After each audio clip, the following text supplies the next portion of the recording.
जय हिंद, नमस्कार। आज हम चल पड़े हुए हैं बेहतरीन सेगमेंट कोहल वर्ग और थ्योरी के साथ करेंगे एनालिसिस क्वेश्चन का। चलिए शुरू करते हैं। ये कोहल वर्ग महोदय क्या है भाई? इनके कहानी के पात्र यूनानी कहानी के पात्र हिंज अर्थात हाइनस, जिनकी पत्नी थी कैंसर ग्रसित और रेडियम नाम की दवाई एकमात्र डॉक्टर ने इजाद की थी। अब पैसे तो पूरे थे नहीं भाई, क्या करे? पत्नी को मरने छोड़ दे या दवाई दुकान का ताला तोड़ दे? दो दुविधा के नैतिकता के रास्ते बनते हैं। तो कितने चरण दिए कोहलबर्ग ने?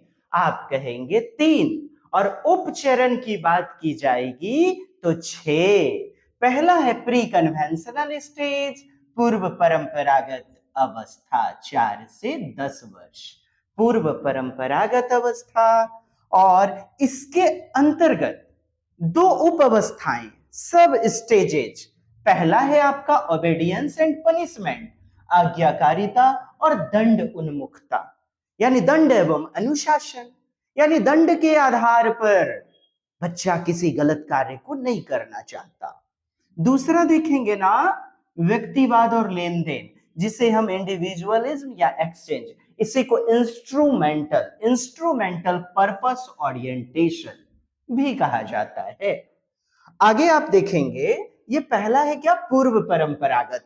तो दूसरा याद रखिएगा मित्रों, परंपरागत 10 से 13 वर्ष।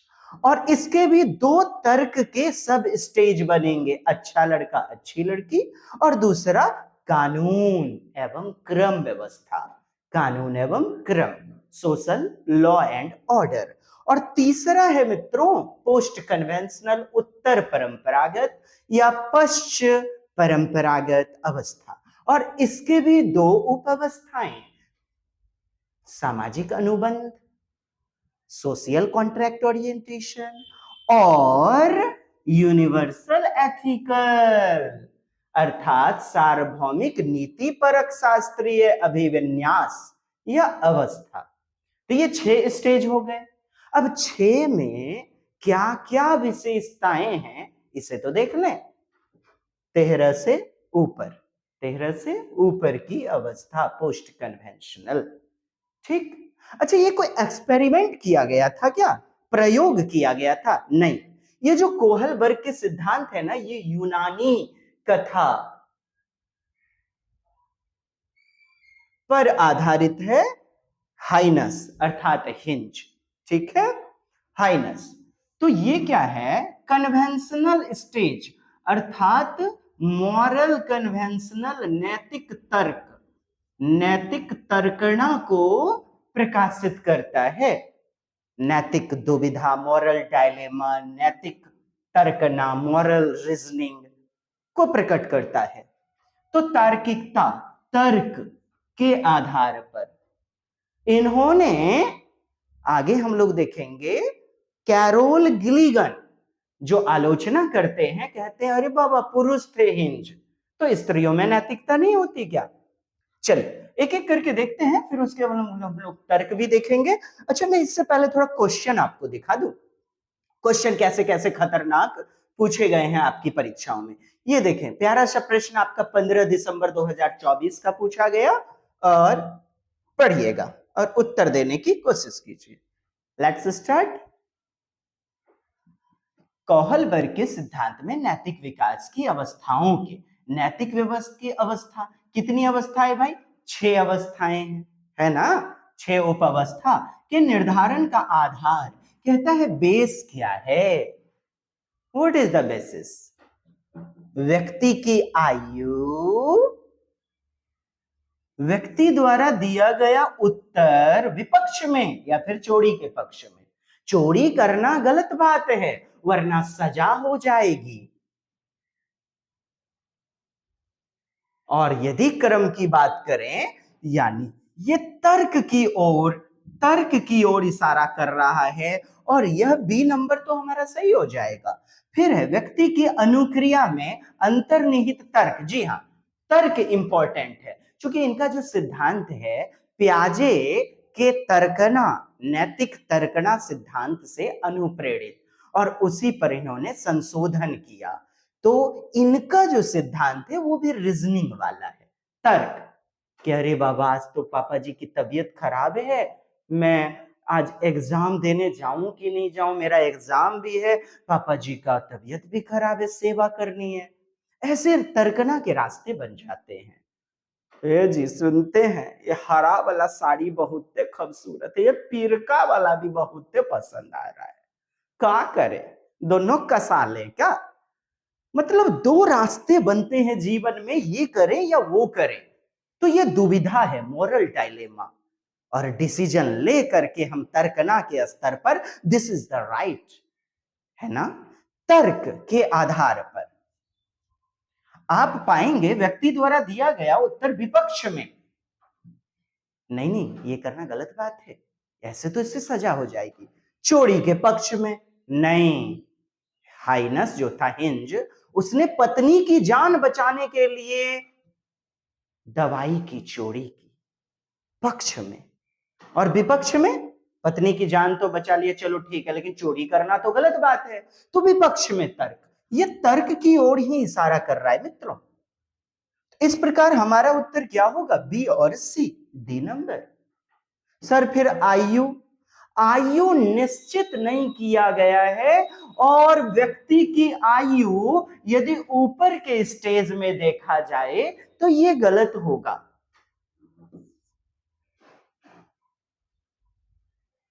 क्या 13 वर्ष के बाद, 18 वर्ष के बाद तर्कना नहीं पाई जाती? तो आयु को फिक्स नहीं किया गया है, इसीलिए ये उत्तर नहीं होगा। अगला प्यारा सा प्रश्न देख रहे हैं, थ्योरी पढ़ना बहुत जरूरी है। देखिए एक्सप्लेनेशन भी आपके लिए एकदम खूबसूरत सा, बी और सी, ठीक है। कोहलबर्ग के नैतिक विकास का सिद्धांत के अनुसार किसी व्यक्ति की नैतिक अवस्था का निर्धारण उसके उत्तर देना, कि चोरी कर लिया, अरे क्या करता, भूखे है, भूखे मर जाता, इससे बढ़िया तो चोरी ही कर लिया, पक्ष में। या फिर विरोध में, फिर जेल तो हो जाएगी, समाज में अराजकता फैल जाएगी। उस स्तर के पीछे का जो तर्क है ना, उसके आधार पर किया जाता है। आयु के आधार पर जो पहला दिया गया है ना, ए नंबर, वो गलत हो जाएगा। नैतिक अवस्था तय करने का मूल आधार नहीं है, क्योंकि मेन आधार नहीं है। जो कोहलबर्ग हैं उन्होंने 4 से 10 वर्ष, 10 से 13, 13 से अबव, ऊपर के स्टेज के बारे में बताया, लेकिन ये मेन आधार नहीं है, बेस नहीं है। कई जगह आप देखते होंगे डिफर करता है उम्र। कोहलबर्ग ने यह स्पष्ट किया कि उत्तर के पीछे तर्क यानी रीजनिंग दर्शाता है कि बच्चा या व्यक्ति किस नैतिक अवस्था में है। जैसे सजा के डर से चोरी गलत है, वर्सेस कानून सबके लिए समान है, इत्यादि जैसा कथन। उदाहरण के लिए यदि कोई बच्चा कहता है, क्या कहता है, चोरी करना गलत है क्योंकि इसे सजा मिल जाएगी, इससे चोरी करना गलत है, ये पक्ष में हो गया, ठीक। और ये किस अवस्था में है भाई, पूर्व परंपरागत यानी पहली वाली अवस्था, और उसके अंतर्गत जो उप अवस्था है दंड एवं अनुशासन, ठीक है, इसको दर्शाता है। लेकिन अगर कोई ये कहता है, यहां आपने देखा चोरी करना गलत बात है वरना सजा मिल जाएगी, अगर कोई ये कहे कि चोरी करना गलत है, चोरी करने से क्या होगा, समाज में अराजकता फैल जाएगी, अराजकता, एनार्की, तो ये क्या, कानून एवं दंड अभिविन्यास में चला जाएगा। देखिए इसको पढ़ें। अगला दूसरा प्रश्न, फिर मैं थ्योरी की ओर ले चलता हूं, वरना आपको बिल्कुल कुछ पल्ले नहीं पड़ रहा होगा, बिल्कुल नहीं। लॉरेंस कोहलबर्ग के सिद्धांत के बारे में निम्नलिखित में कौन सा कथन सही है? कहता है यह नैतिक तर्क पर संस्कृति और जेंडर के प्रभाव को ध्यान में रखता है। क्या कह रहा है मित्रों, जेंडर, मेल, फीमेल, पुल्लिंग, स्त्रीलिंग के प्रभाव को ध्यान में रखता है। आप कहेंगे नहीं, कहां ध्यान रखा, स्त्रियों में नैतिकता नहीं होती क्या? ये जो हिंज हैं ये पुरुष हैं, स्त्रियों के साथ पक्षपात करते हैं, ऐसा गिलिगन कहती है, गिलिगन।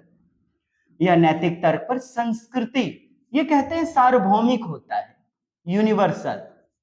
जबकि आप जानते हैं जैसा समाज होगा ना, जैसी संस्कृति होगी, उसका प्रभाव पड़ेगा। यह बच्चों में नैतिक विकास की प्रगति के सटीक अवस्थाओं को निर्दिष्ट नहीं करता। कहते हैं बच्चों में नैतिक विकास की प्रगति के सटीक अवस्थाओं को निर्दिष्ट नहीं करता। अब देखें, इन्होंने 6 अवस्थाओं के बारे में वर्णन किया हुआ है। तो सटीक रूप में अवस्था यानी स्टेज के बारे में तो बता रहे हैं, एग्जैक्ट स्टेज, 6 स्टेज के बारे में इन्होंने बोला है ना, तो यह भी गलत। यह प्रायोगिक विधि द्वारा, कहता है एक्सपेरिमेंट के द्वारा किया गया है। नहीं मित्रों, नहीं, ये तो एकदम यूनानी कथा जो थी उसके आधार पर है अध्ययन। ये कोई प्रयोग नहीं किया गया था, एक्सपेरिमेंट नहीं था। It is based on the study done through experimental, experiment नहीं किया गया था। यह बच्चों को दुविधात्मक स्थिति, मतलब ये करूं क्या करूं भाई, 2 जीवन में रास्ते बन गए, दोनों में से क्या मुझे करना चाहिए, पल्सर बाइक ले कि अपाचे ले। मनुष्य जिंदगी भर 2 रास्तों पर खड़ा होता है। It presents conflict situation to children. Conflict, विरोधाभास होता है, दुविधात्मक, मॉरल डायलेमा। मैंने बताया ना आपको, मनुष्य पूरी जिंदगी दुविधात्मक चरणों से गुजरता है, तर्कना के स्तर से गुजरता है, और मोरालिटी का ही तो सिद्धांत है कोहलबर्ग का।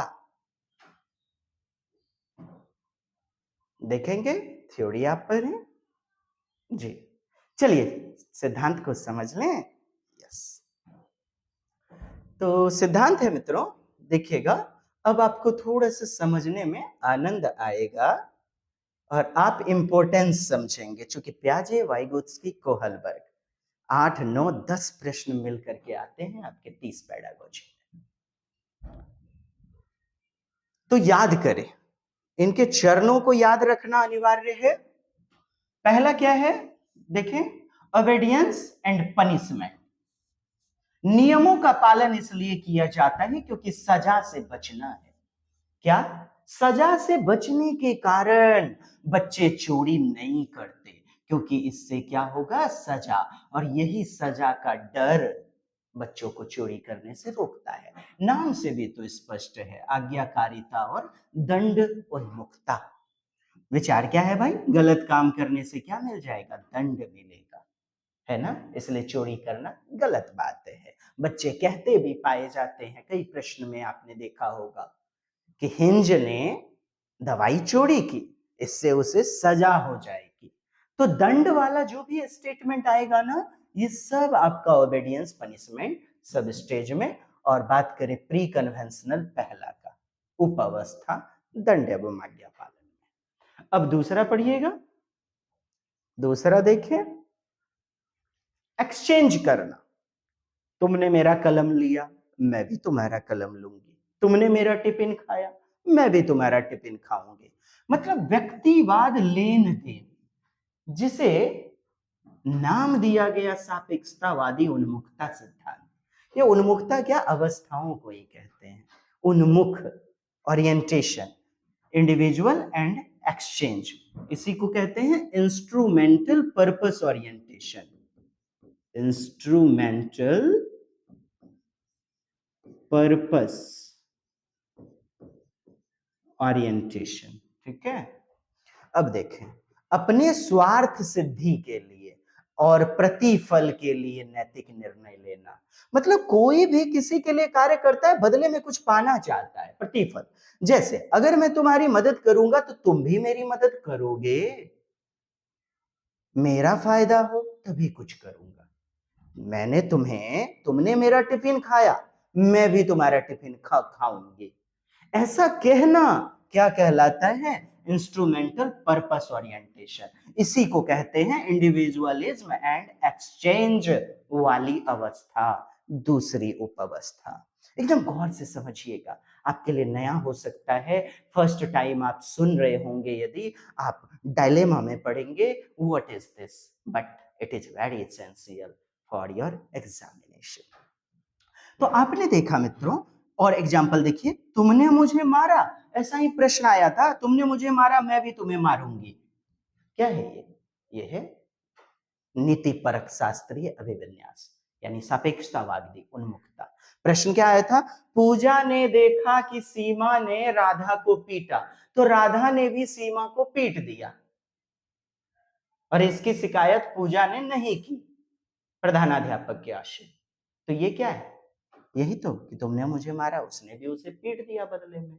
Individual exchange, tit for tat, जैसे को तैसा वाला व्यवहार करना ही मित्रों टिट फॉर टैट क्या कहलाता है, सापेक्षतावादी उन्मुखता सिद्धांत। तुमने मेरा क्रेयॉन लिया, क्रेयॉन समझ रहे, मोम कलर, तो मैं भी तुम्हारा क्रेयॉन लूंगी इत्यादि।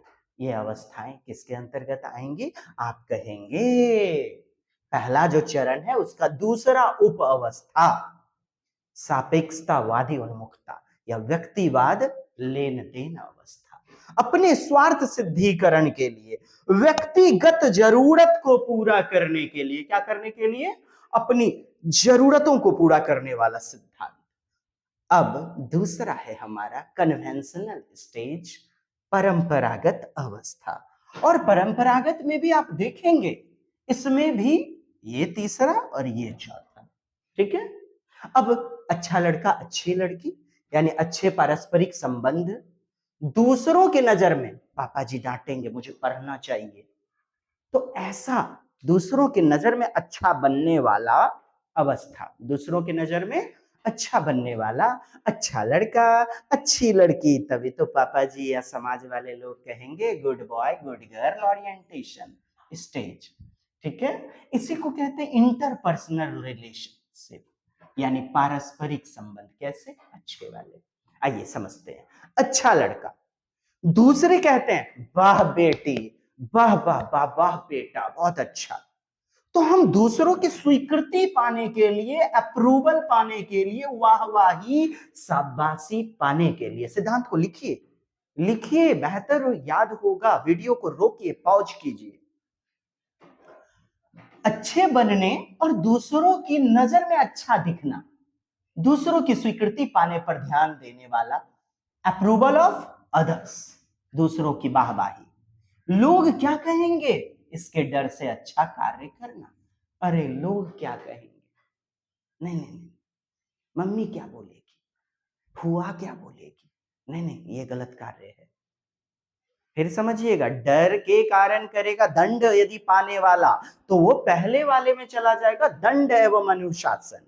लेकिन यहां क्या है, दूसरों के नजर में अच्छा दिखना, नाम से ही स्पष्ट है, अच्छा लड़का या अच्छी लड़की।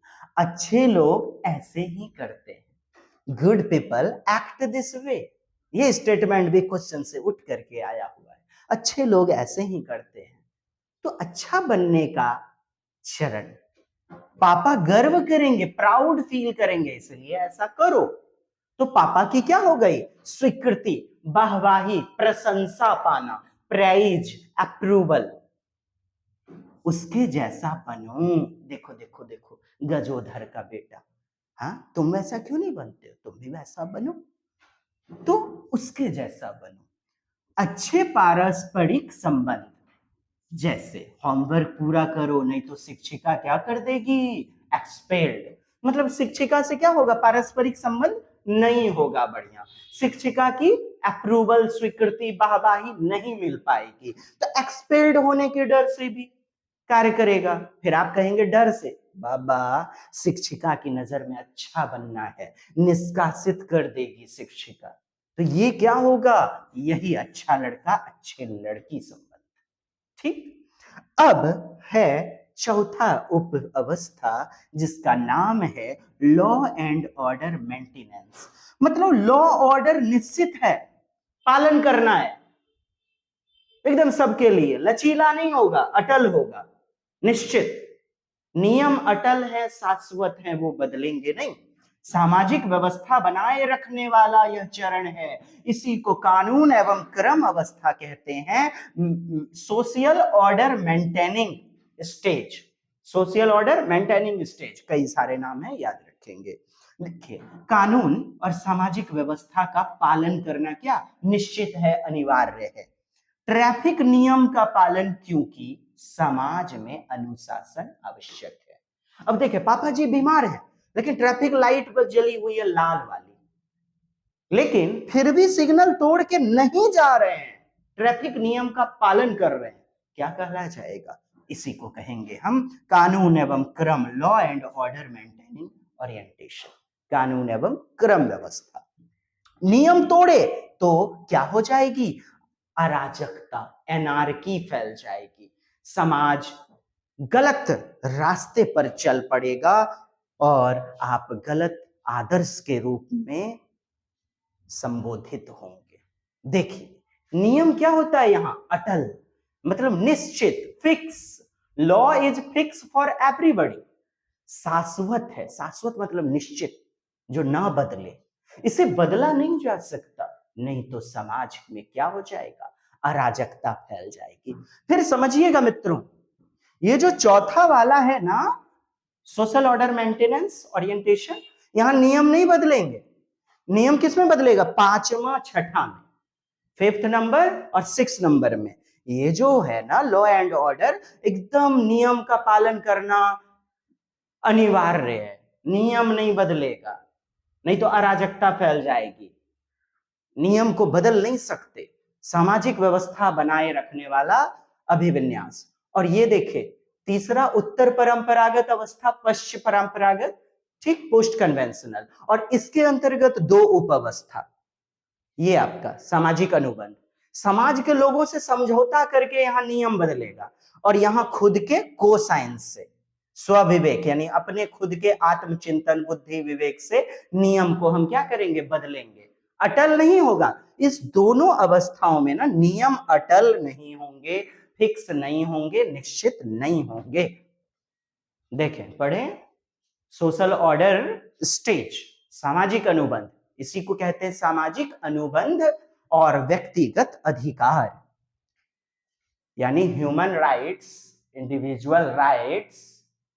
जैसे पापा जी की तबीयत खराब है, अच्छा कोई बात नहीं, रेड लाइट, कोई बात नहीं है, रेड लाइट हवलदार साहब से, ट्रैफिक लाइट पुलिस से हमने पूछ करके रेड लाइट पार कर लिया, यानी नियम को बदला हमने। वो जो चौथा था ना लॉ एंड ऑर्डर, वहां पर नियम निश्चित था, अटल था, अचड़ था। समझ पा रहे हैं? अर्थात 5 व्यक्ति बैठ गए, 5 व्यक्ति बैठ गए, मुखिया जी, सरपंच जी, हे हो रमोतर भाई, का कैला जाए अब? हाँ तो कोई बात नहीं है, दोनों के बिहार करा दिल जाए। हाँ अच्छा कोई बात नहीं, मतलब नियम को बदलेंगे कैसे भाई? समाज के लोगों से गठबंधन करके, समझौता करके, यानी कॉन्ट्रैक्ट करके, सोसाइटी के लोगों से सामाजिक समझौता करके, यानी सोसाइटी का अप्रूवल, मतलब अनुमोदन लेकर के आप नियम में क्या करेंगे? कानून में बदलाव, अर्थात लचीलापन, सामाजिक अनुमोदन, सामाजिक सहमति, स्वीकृति के आधार पर नियम को बदल लेना, कानून को बदल लेना, क्या कहलाता है मित्रों? Social contract orientation stage, social contract stage and individual rights, इसी को कहते हैं। समझिए, कानून का पालन कब तक? जब तक कि व्यक्तिगत अधिकार और समाज के हित में है। जैसे व्यक्तिगत अधिकार का हनन हो रहा है, दूसरे के भलाई के लिए नहीं है, तो नियम को तोड़ दो भाई, नियम में बदलाव करो, है ना? जैसे उदाहरण के लिए टैक्स का भुगतान, पे करना, क्योंकि यह समाज के विकास के लिए आवश्यक है। रोड बनेगा, नदी तालाब पोखर बनेंगे, ये क्या है? समाज की जरूरत के लिए आवश्यक है, तो टैक्स का भुगतान किया गया। ये प्रश्न है आपके, है ना, प्रश्नों में दिया गया था। न्याय महत्वपूर्ण है, justice is important, but the law should be fair. लेकिन कानून क्या होना चाहिए? उचित होना चाहिए, सबके लिए क्या होना चाहिए? न्यायपूर्ण होना चाहिए, विवेकपूर्ण होना चाहिए। तो ऐसे ऐसे उदाहरण आपके किसके अंतर्गत, सामाजिक अनुबंध। अनुबंध मतलब होता है जोड़ना, समझौता, यानी लोगों से गठबंधन करके नियम में लचीलापन। अगला जो देखेंगे ना, यूनिवर्सल एथिकल, सार्वभौमिक नीति परक शास्त्रीय अभिविन्यास। यहां हम स्व विवेक, स्व निर्णय, आत्मचिंतन के आधार पर, मतलब को साइंस, कॉमन साइंस नहीं कहते, कॉमन साइंस नहीं है, तो को साइंस के आधार पर, स्व विवेक, खुद के चिंतन के आधार पर लोगों से गठबंधन नहीं करेगा। ये तो यहां पे है ना, 4-5 लोगों से मिलजुल करके गठबंधन। क्या है? सत्य, न्याय, समानता इत्यादि, ये सब ऐसे ऐसे नैतिक सिद्धांत पर आधारित क्या, डिसीजन लेना, निर्णय लेना कि मुझे घूस लेना चाहिए कि नहीं लेना चाहिए। हाँ, ये सब क्या है, उच्च नैतिक सिद्धांत। महात्मा गांधी का सत्याग्रह जो नैतिक सिद्धांत के आधार पर था, नैतिक सिद्धांत के आधार पर, ये सब क्या है, तो सार्वभौमिक नीति परक शास्त्रीय अभिविन्यास। सत्य और न्याय से समझौता नहीं करूंगा मैं मिट जाऊंगा, मर जाऊंगा, लेकिन सत्य से, न्याय से, ट्रूथ से, जस्टिस से समझौता नहीं करूंगा। ये मेरी खुद की मानसिकता, स्व विवेक है। और जब खुद का कॉमन सेंस, को साइंस आ जाए मित्रों, ये देखें, तो आप कहेंगे ये क्या है, छठा वाला उप अवस्था, अर्थात यूनिवर्सल एथिकल प्रिंसिपल। ठीक है, सार्वभौमिक नीति परक शास्त्रीय अभिविन्यास। अब ये जो 6 अवस्थाएं आपने देखी, ये क्लियर अवस्थाएं, लेकिन कोहलबर्ग कहते हैं कि ये पाकिस्तान, अमेरिका, जापान, जर्मनी सभी जगह पाया जाएगा, अर्थात ये सार्वभौमिक होगा। क्या होगा? सार्वभौमिक, यूनिवर्सल। जबकि गिलिगन जो है वो कहेंगी नहीं, ये संस्कृति के आधार पर होगा, जैसा देश वैसा भेष, है ना। चल देखिएगा, लैंगिक पूर्वाग्रह, जेंडर बायस, बायस देखिएगा, बायस जो कि पुरुष के ऊपर ही ये सिद्धांत था ना, केवल पुरुष के दृष्टिकोण पर आधारित है, ऐसा कैरोल गिलिगन, इनकी शिष्या, प्लस ये भी क्या है, मनोवैज्ञानिक ने कहा कि कोहलबर्ग का जो सिद्धांत है वो केवल एकदम पक्षपाती है, जस्टिस नहीं करता है, वो महिलाओं के साथ स्त्रीत्व, फेमिनिज्म को पूर्वाग्रहित करता है। महिलाएं नैतिक निर्णय लेने में संबंध और देखभाल को अधिक महत्व देती हैं। क्या क्या क्या, गिलिगन क्या कहती है ना, गिलिगन कहती है संबंध और देखभाल, फूफा, बेटा, बेटी, रिलेशनशिप को और केयर काफी बेहतर से देखभाल कर पाती हैं। एथिक्स ऑफ केयर, केयर को महत्व देती हैं। क्या? कोहलबर्ग ने कहा कि तर्क को महत्ता देते हैं। किसको? न्याय एवं तर्क को। नैतिक तर्क न्याय पर आधारित है ना, न्याय पर आधारित। लेकिन आप देखेंगे, पुनः एक बार देखें, बहुत ही महत्वपूर्ण है। कैरोल गिलिगन ने कहा कि केवल पुरुषों के दृष्टिकोण पर ही आधारित है, इसीलिए कोहलबर्ग की ये क्या है, आलोचना है कि इन्होंने पूर्वाग्रह किया है।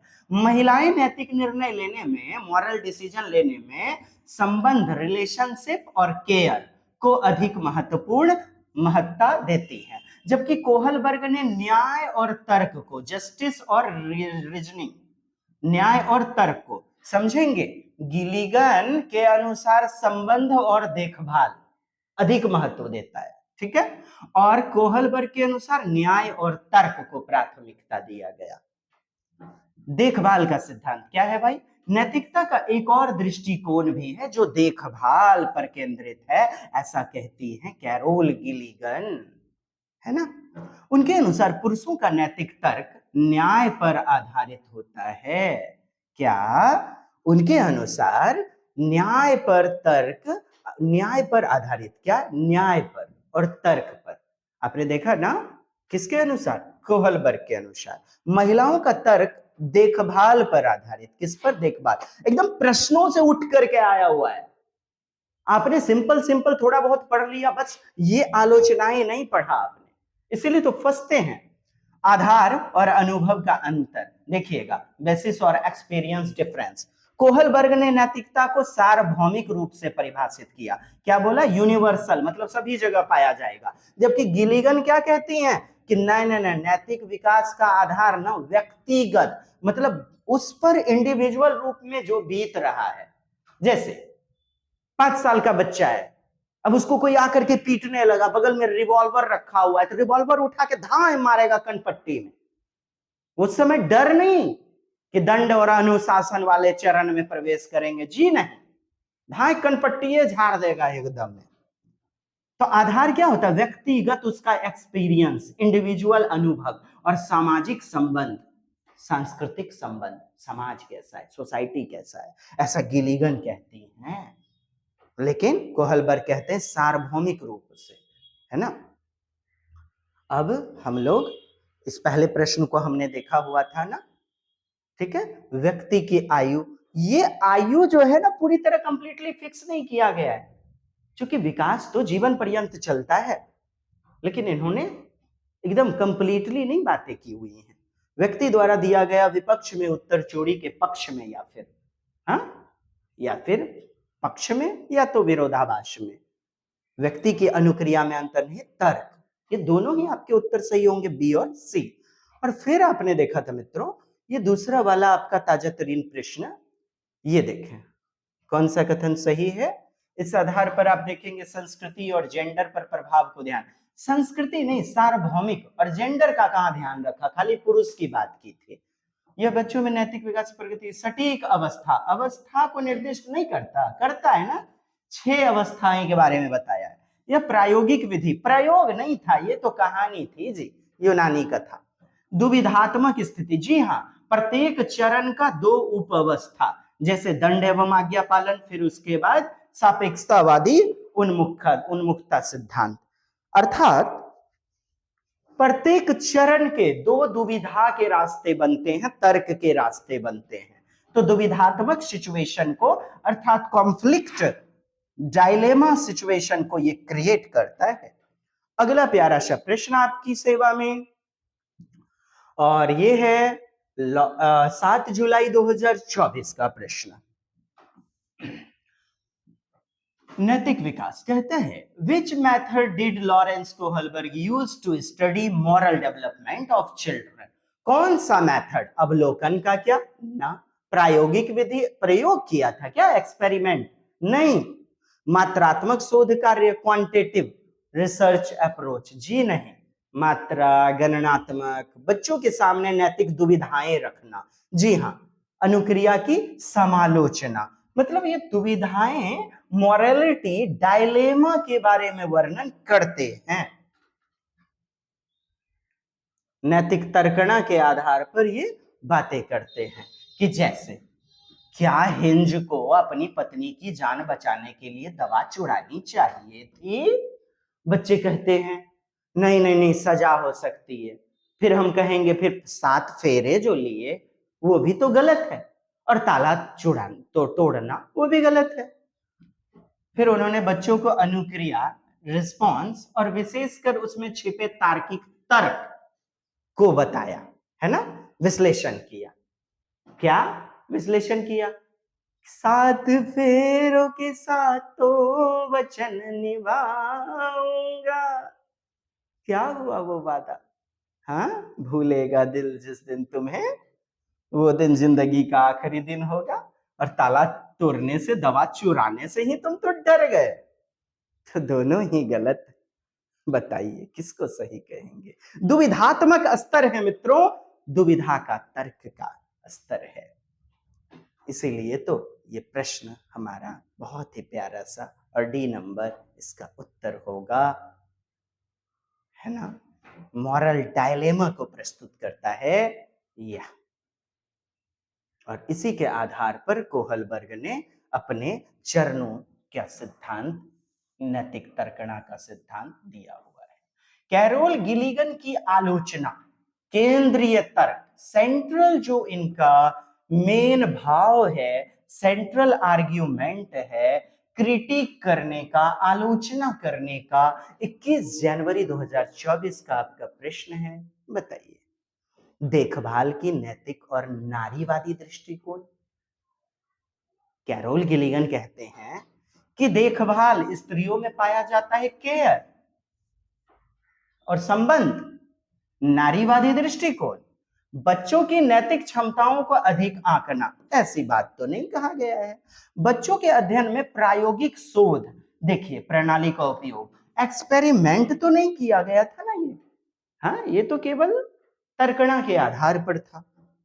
स्कूल जाने वाले बच्चों के लिए अध्ययन के शैक्षिक निहितार्थ। अब देखें, बताइए क्या मिल गया हमारा उत्तर।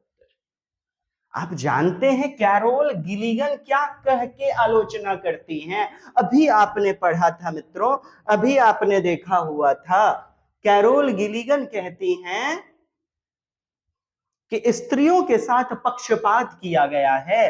कैरोल गिलिगन ने कहा कि कोहलबर्ग का सिद्धांत पुरुषों के दृष्टिकोण पर भी आधारित है और उसमें महिलाओं की देखभाल आधारित नैतिकता, केयर बेस्ड मोरालिटी की क्या की गई है, उपेक्षा। और क्या कहा, एक बात बताइए, क्या स्त्री में, हमारी बहनों में क्या नहीं होता है तार्किकता? होता है ना।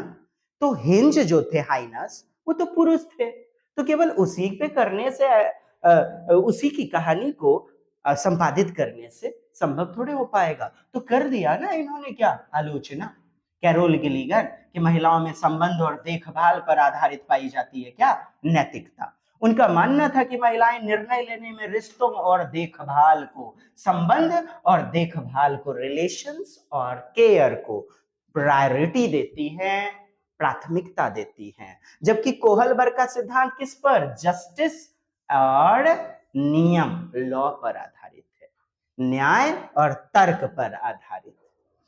याद रखेंगे ये दोनों लाइनों को पुनः। अगला प्यारा सा प्रश्न, कोहलबर्ग के नैतिक विकास के किस अवस्था में बच्चों का तर्क कानून की नैतिकता, क्या दिया गया है, कौन सी अवस्था में कानून की नैतिकता के इर्द गिर्द घूमता है? कानून की नैतिकता में बताइएगा, कानून एवं क्रम, लॉ एंड ऑर्डर, जो कि आपका परंपरागत अवस्था अर्थात दूसरी वाली अवस्था का चौथा वाला चरण है, जिसे हम कहते हैं कानून एवं क्रम अर्थात लॉ एंड ऑर्डर मेंटेनिंग अवस्था। पढ़े थे ना अभी, इसीलिए अपन बोल रहे हैं उसको याद रखिए। दिमाग में 6 स्टेज रहेंगे तभी तो फिर आप कह पाएंगे कि ये बातें किस अवस्था में जाएंगी। कन्वेंशनल मोरालिटी अर्थात परंपरागत अवस्था, परंपरागत पारंपरिक अवस्था।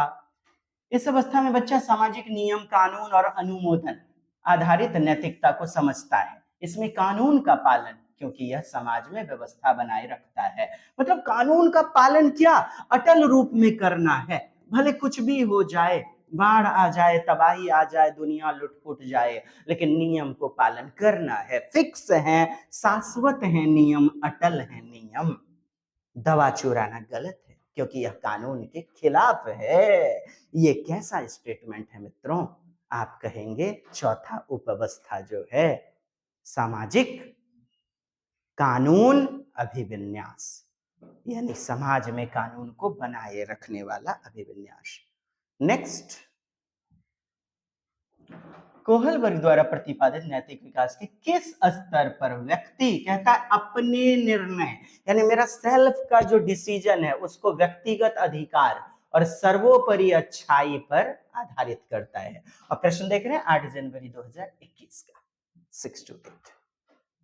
बताइए क्या समझा आपने? यहाँ पढ़े, आगे और दंड बिल्कुल नहीं, अच्छा लड़का अच्छी लड़की बिल्कुल नहीं, क्योंकि यहाँ क्या कह रहा है, अपने निर्णय के आधार पर अर्थात खुद का डिसीजन जो है, personal rights and the greater good, individual base. बताएं, सार्वभौमिक नीति परक शास्त्रीय अभिविन्यास, यूनिवर्सल एथिकल जो कि छठा वाला आपका है, लॉ एंड ऑर्डर। यहाँ तो क्या होता है ना, लॉ एंड ऑर्डर मतलब कानून एवं क्रम, नियम अटल हैं, फिक्स हैं, नियम नहीं बदलेंगे। ये क्या है, डी नंबर, यही पर स्व विवेक, स्व निर्णय, स्व तर्कना का प्रयोग करते हैं, कोसाइंस का प्रयोग बताया था ना हमने। यहाँ देखिए दिया भी गया है, अपने निर्णय के आधार पर, कौन से स्तर पर भाई, किस स्टेज पर? यही जो छठा वाला स्टेज है आपका, सार्वभौमिक नीतिपरक शास्त्रीय अभिविन्यास। इसी स्टेज पर व्यक्तिगत अधिकार के लिए सर्वोपरि अच्छाई, घूस नहीं लूंगा मैं, भ्रष्टाचार फैल जाएगा इससे समाज में, तो इस आधार पर पढ़े न्याय, जस्टिस, समाज, संस्कृति के बारे में सोचता है कोई मनुष्य, सार्वभौमिक नीतिपरक शास्त्रीय अभिविन्यास में।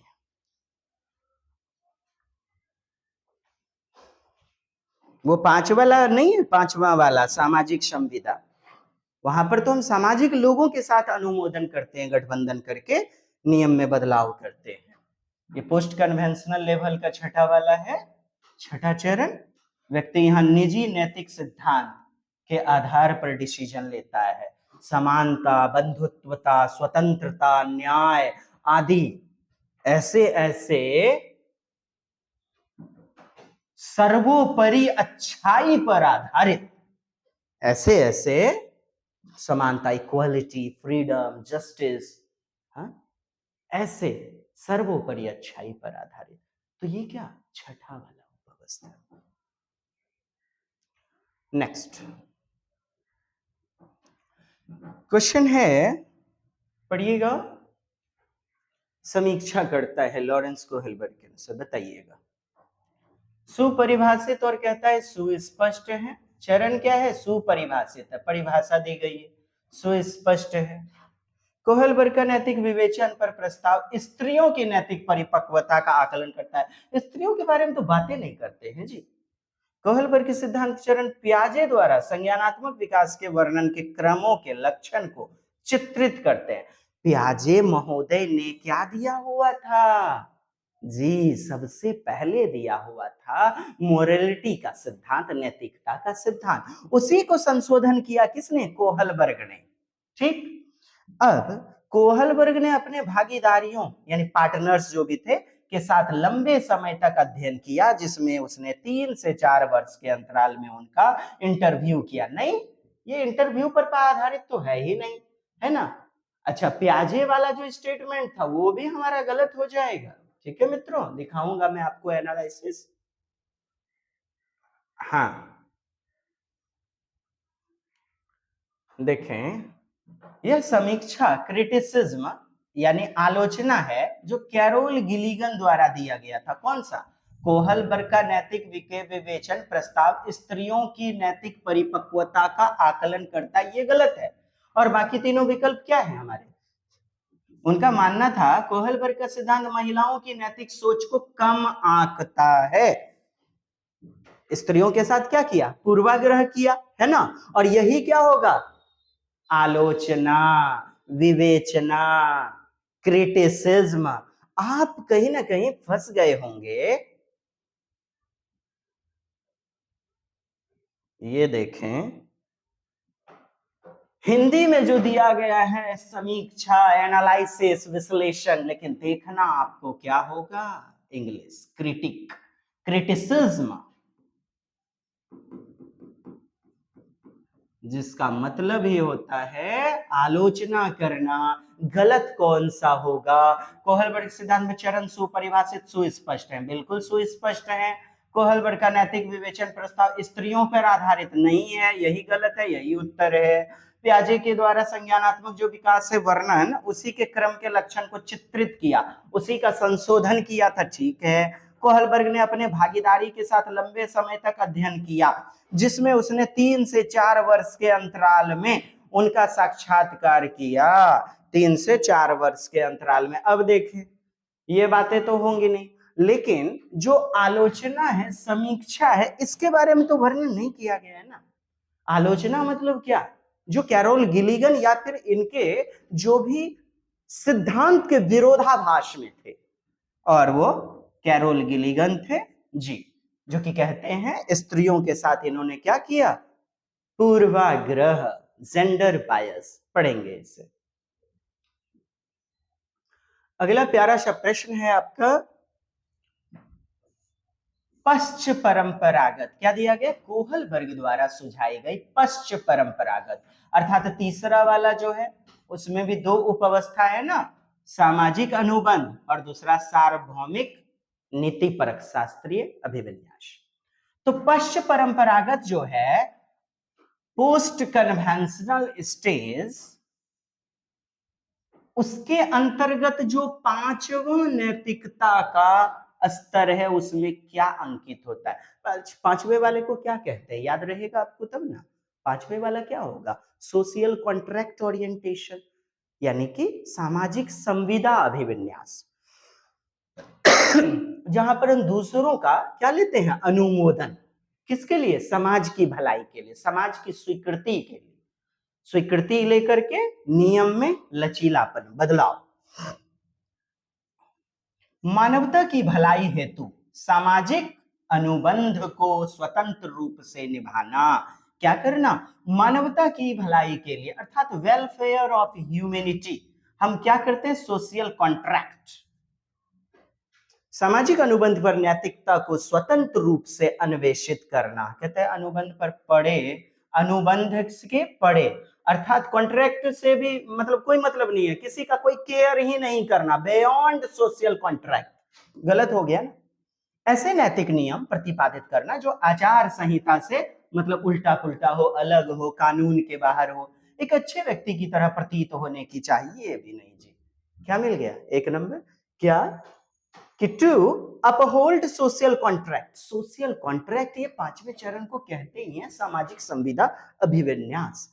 और समाज के लोगों से हम गठबंधन करके क्या करते हैं? नियम में बदलाव करते हैं। व्यक्ति नियम और कानून का पालन समाज की भलाई के लिए करता है, ना कि केवल जी सर, यस सर। गलत है तो नियम में बदलाव करेंगे, सर से पूछेंगे, मम्मी से, पापा से पूछेंगे, सामाजिक लोगों से संविदा अर्थात कॉन्ट्रैक्ट करके, यानी सामाजिक समझौता के आधार पर क्या करेंगे? हम नियम को लचीला बनाएंगे, फ्लेक्सिबल, बदलाव। कोहलबर्ग के नैतिक विकास के सिद्धांत में सामाजिक व्यवस्था बनाए रखने के चरण की प्रमुख विशेषता क्या है? प्रमुख विशेषता क्या है? सामाजिक व्यवस्था बनाए रखने के लिए, अर्थात लॉ एंड ऑर्डर स्टेज में क्या पाया जाता है? लॉ एंड ऑर्डर में एकदम कानून निश्चित है, प्रत्येक व्यक्ति का कर्तव्य है कि वह कानून व्यवस्था को बनाए रखे। चोरी करना गलत बात है, वरना समाज में क्या फैल जाएगी? अराजकता। मतलब सभी को इसे पालन करेगा, करना ही करना है। और ये चौथा स्टेज है मित्रों, चौथा वाला, जो कि आपका परंपरागत कन्वेंशनल स्टेज के अंतर्गत आता है। कोहलबर्ग के अनुसार नैतिक विकास के पूर्व पारंपरिक स्तर कौन सा? प्री कन्वेंशनल स्टेज में क्या विशेषता है? क्या विशेषता है? वही ना, इसके अंतर्गत दो, एक तो आपका ओबेडियंस एंड पनिशमेंट, दंड एवं अनुशासन, और दूसरा लेन देन, नहीं व्यक्तिगत बोले हुए थे, व्यक्तिगत लेन देन, एक्सचेंज बताए हुए थे। इसी को हम क्या कहते हैं? नीति परक शास्त्रीय अभिविन्यास, नीति परक, इंस्ट्रूमेंटल पर्पस ओरिएंटेशन। तो इस बात पर ध्यान कि सांस्कृतिक कारक और जेंडर नैतिक विकास को कैसे प्रभावित करते हैं, ये देखिए। दंड एवं अनुशासन की कोई बात हो रही है क्या? नियम का पालन या अवज्ञा, अवज्ञा मतलब डिसओबे कर देना, डिसओबे अच्छे या बुरे परिणाम से निर्धारित होता है। क्या कह दिया? अवज्ञा अच्छे या बुरे परिणाम से। व्यक्ति दूसरे की अपेक्षा को बनाए रखने का प्रयास करता है। अच्छा, दूसरे की अपेक्षा को बनाए रखना किसमें? अच्छा लड़का अच्छी लड़की में। स्व चुना हुआ, कहता है खुद से चुना हुआ, सेल्फ चूजन, मतलब कि स्व विवेक। तो ये भी तो आपका छठा में चला गया ना, सार्वभौमिक नीति परक शास्त्रीय अभिविन्यास में, सार्वभौमिक संविदा वाले अभिविन्यास में। तो ये भी गलत है। क्या? नियम का पालन या उसको टाल देना, अच्छा या बुरा, जैसे ये कार्य मैं नहीं करूंगा वरना क्या मिल जाएगा? दंड। ये क्या हो गया? बूढ़ा। नहीं नहीं, ये कार्य मैं पालन करूंगा, इससे मुझे मम्मा चॉकलेट देगी। अच्छा है, तो दंड के आधार पर हो गया ना।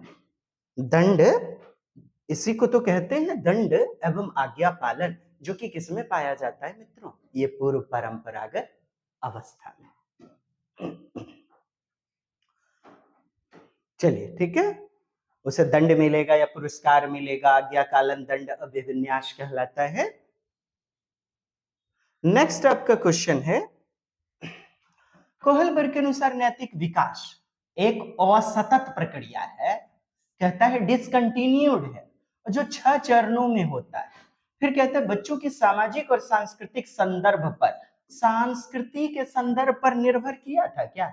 इन्होंने तो क्या कह दिया था, समाज संस्कृति नहीं, ये सभी जगह पाया जाएगा। कल्चर बदलता है ना, कल्चर सोसाइटी बदलता है ना, इन्होंने सार्वभौमिक कह दिया, यूनिवर्सल, अर्थात कोई लेना देना नहीं है समाज से, संस्कृति से। बच्चों के आईक्यू जो है, इंटेलिजेंस कोसेंट, बुद्धि लब्धि से संबंधित नहीं। पूरी तरह आनुवांशिक जेनेटिक्स, माता पिता से मिला हुआ जेनेटिक्स, बिल्कुल नहीं। तो क्या है ये? एक असतत प्रक्रिया जो 6 चरणों में पाई जाती है। कितने चरण बताए? 6 चरण बताए हुए थे।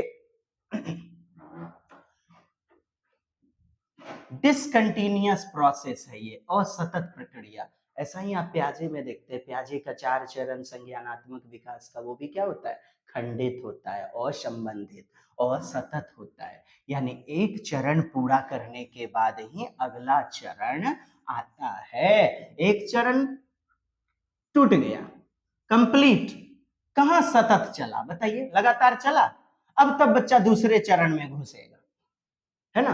तो आप सतत कंटिन्यूअस कैसे कह सकते हैं कि यह लाइफ लॉन्ग कंटिन्यूअस चलता रहेगा?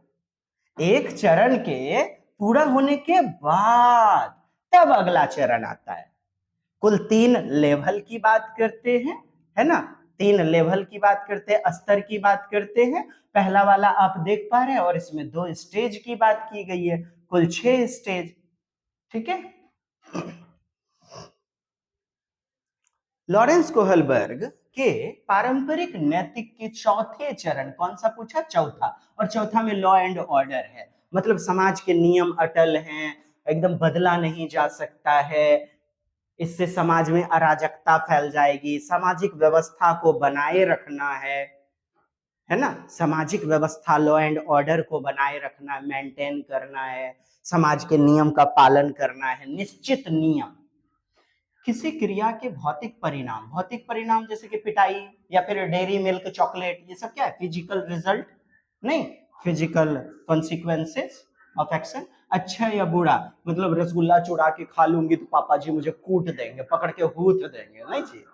नियम का पालन करने के बदले में लाभ की अपेक्षा, ऐसी बातें नहीं जी, लाभ की अपेक्षा, ये तो फिर आपका जो है नीति परक शास्त्रीय में चला जाएगा, दूसरे वाले में, अर्थात एथिकल इंस्ट्रूमेंटल पर्पस ओरिएंटेशन। सी, सामाजिक व्यवस्था बनाए रखने के लिए नियम का पालन करना है जी। स्व चुना हुआ, ये तो छठा में चला जाएगा, यही हो जाएगा ना, सामाजिक व्यवस्था मेंटेनिंग करने के लिए, रूल्स फॉर सोशल ऑर्डर के लिए, कानून एवं क्रम व्यवस्था। कोई नियम तोड़ेगा तो समाज कैसे चलेगा भला? समाज में एनार्की आ जाएगी। समाज की व्यवस्था बनाए रखना है, चाहे वह कानून नियम हो, कड़े कानून हो, या परंपराएं ट्रेडिशन हो। लाल बत्ती तोड़ना गलत है, न सिर्फ सजा के डर से, बल्कि इसीलिए कि ट्रैफिक का अनुशासन क्या हो जाएगा? टूट जाएगा। कई सारे लोग दब जाएंगे, कुचले जाएंगे, क्योंकि सब देखा देखी करने लगेंगे। सामाजिक व्यवस्था बनाए रखने के लिए आंख मूंद करके नियम पर चलते जाना।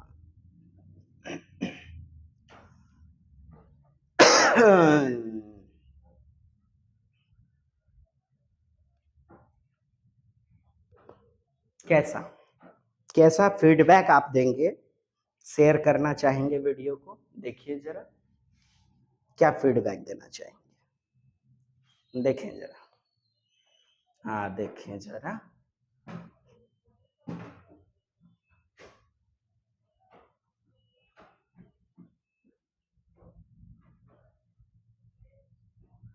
चलिए, इसका उत्तर मिल गया। हाँ बिल्कुल बिल्कुल मित्रों, हौसला अफजाई करें, शेयर करें ज्यादा से ज्यादा ग्रुप में, शेयर करें प्लीज, ताकि और भी वीडियो बनाने में हमें प्रेरणा मिले। देखिए, नैतिक विकास के अंतिम चरण, और अंतिम चरण का नाम आप जानते ही हैं,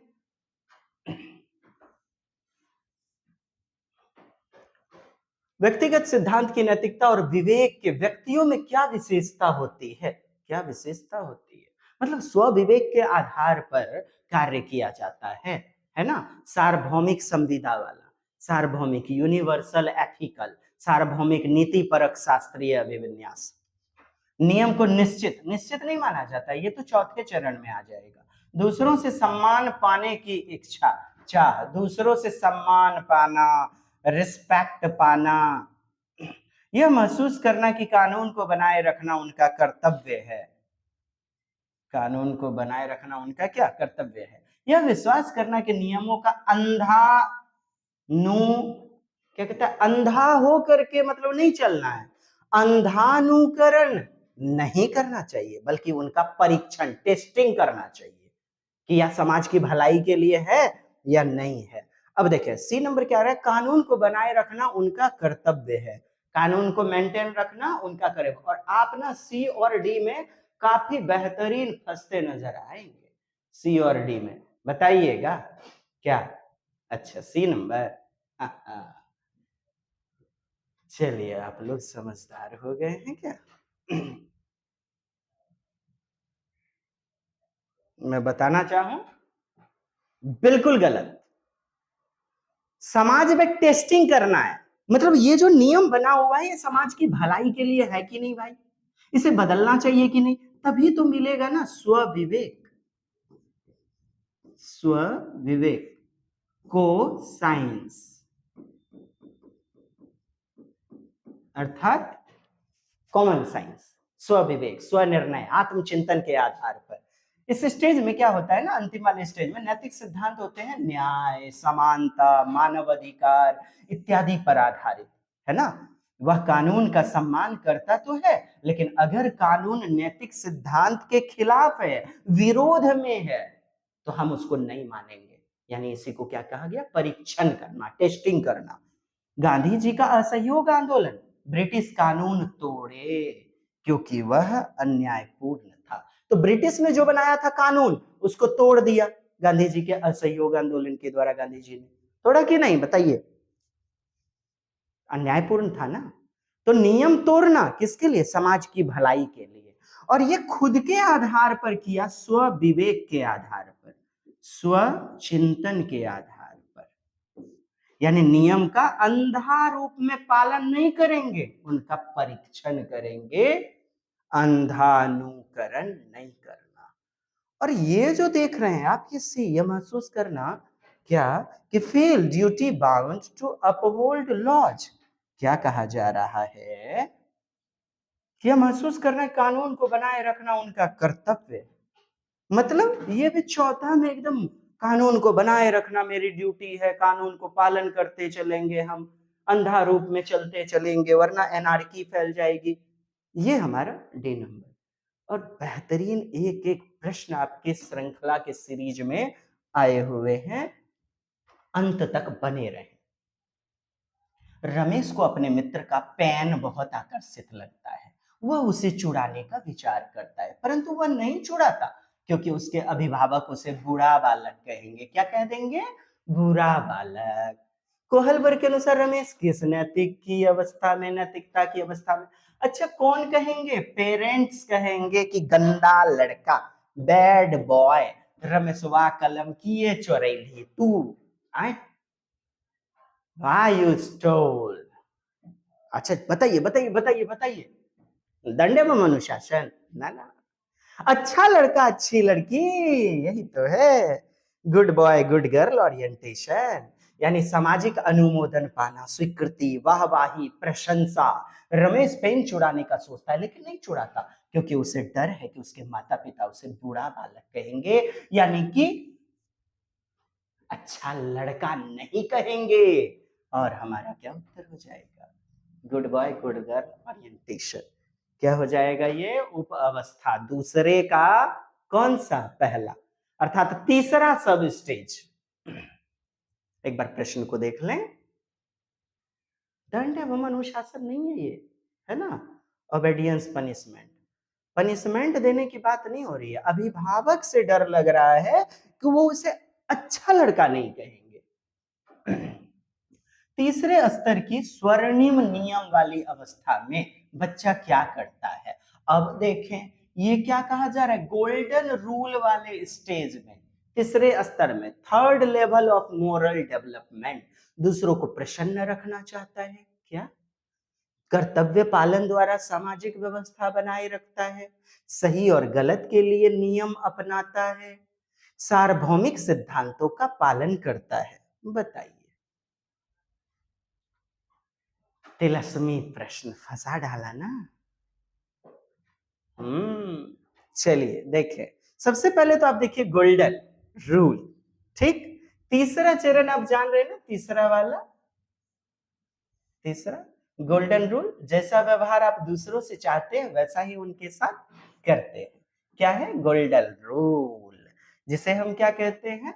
अच्छा लड़का अच्छी लड़की, अच्छा लड़का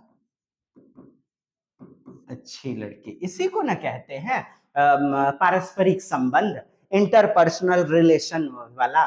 बच्चा दूसरों को खुश रखना, मदद करना चाहता है। जैसे अच्छा लड़का अच्छी लड़की में आपने देखा था कि शिक्षिका निष्कासित कर देगी, इसलिए मुझे जो है ना रूल को फॉलो करना चाहिए। माता पिता जो है बूम बूम बूम, बेटा मदन देखो ना पापा गाड़ी आ गया, तुरंत बच्चा मोबाइल फेंका और तुरंत लग गया एकदम जो है ना किताब लेकर के। क्या है? गोल्डन रूल वाली, यानी स्वर्णिम नियम वाली अवस्था, दूसरों को खुश रखने वाला, मदद करने वाला अवस्था, यानी पारस्परिक संबंध, इंटरपर्सनल रिलेशनशिप, ताकि उसे भी प्यार और सम्मान मिले। किसी दोस्त की मदद सिर्फ इसीलिए करना कि वह भी बदले में आपकी मदद करे, तो ये क्या? दूसरों को प्रसन्न रखने वाला अवस्था, इसे आप क्या कहेंगे? तीसरे स्तर की स्वर्णिम, अर्थात what does a child do in golden rule stage of third level of moral development?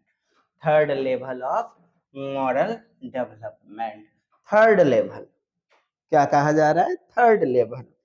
और थर्ड लेवल क्या, किसे आप कहते हैं? थर्ड लेवल बताइए। पश्चिम परंपरागत, यानी उत्तर परंपरागत, थर्ड लेवल बोला जा रहा है। और इसके अंतर्गत आपका जो है सार्वभौमिक, सार्वभौमिक नीति परक शास्त्रीय अभिविन्यास क्या कहता है? हम दूसरों को भलाई, दूसरों की जरूरतों का ध्यान रखते हैं, दूसरों को प्रसन्न रखना, स्वविवेक के आधार पर। किसके आधार पर? स्वविवेक, स्वनिर्णय के आधार पर, है ना? कर्तव्य पालन द्वारा सामाजिक व्यवस्था बनाई, ये तो फिर पांचवा चला जाएगा। फिफ्थ, हमें छठा वाला ले लेना है, तीसरा के अंतर्गत, थर्ड के अंतर्गत, सबसे अंतिम वाला, सबसे अंतिम वाला, जिसे कि हम कहते भी हैं स्वर्णिम नियम वाली अवस्था। सही और गलत के लिए नियम अपनाता है, सार्वभौमिक सिद्धांत का पालन करता है, सार्वभौमिक सिद्धांत का पालन। गलत। अगला प्रश्न हमारा,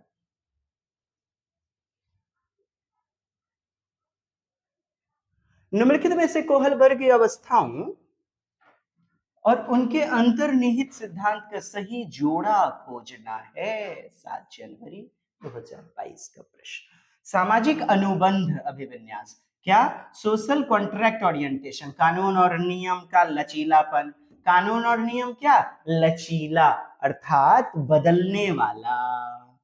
अच्छा लड़का अच्छी लड़की किसमें? अधिकार के डर और सजा से बचने पर ध्यान। सजा से बचने वाला ये थोड़े है, सजा तो वो जो पहले वाले में ना, दंड एवं अनुशासन। कानून और व्यवस्था मतलब लॉ एंड ऑर्डर वाला। एहसान का समान आदान प्रदान, आदान प्रदान किसमें होता है बताइए? आप कहेंगे, बोलिए, अरे बाबा, इंस्ट्रूमेंटल पर्पस ओरिएंटेशन, नीति परक शास्त्रीय वो क्या तुमने मेरा क्रेयॉन लिया, मैं भी तुम्हारा लूंगा। तुमने मेरा टिफिन खाया, मैं भी तुम्हारा टिफिन खाऊंगी। सामाजिक व्यवस्था बनाए रखना अभिविन्यास, ये तो कानून एवं क्रम हो जाएगा, विवेक के स्व चुना हुआ थोड़े हो जाएगा। तो 1 नंबर केवल सही है, 1 इज द सही पेयर। कानून और नियम लचीला, अगर वे न्याय के खिलाफ है तो बदले जा सकते हैं। लचीला का मतलब समझ रहे हैं ना, लचीला, बदलने वाला। अच्छा, यहां भी सही पेयर आपसे पूछा जा रहा है, सामाजिक अनुबंध अभिविन्यास, कानून और नियम का लचीलापन।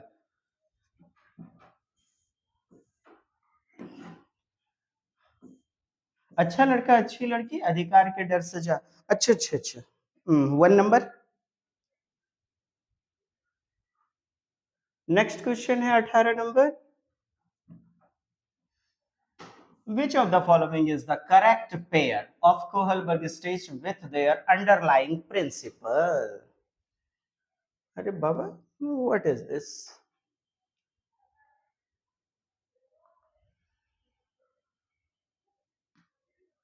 हाँ,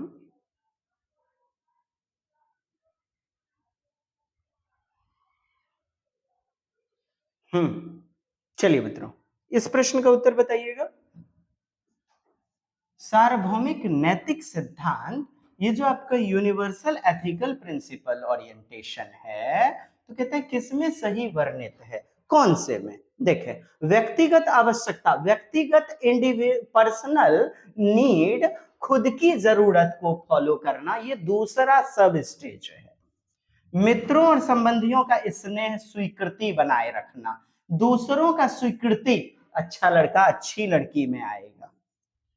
अमूर्त सार्वभौमिक सिद्धांत जो संपूर्ण मानवता के लिए क्या है, मान्यता है, मान्य है, संपूर्ण मान्यता के लिए, स्वयं के लिए कानून और नियम को उचित ठहराना।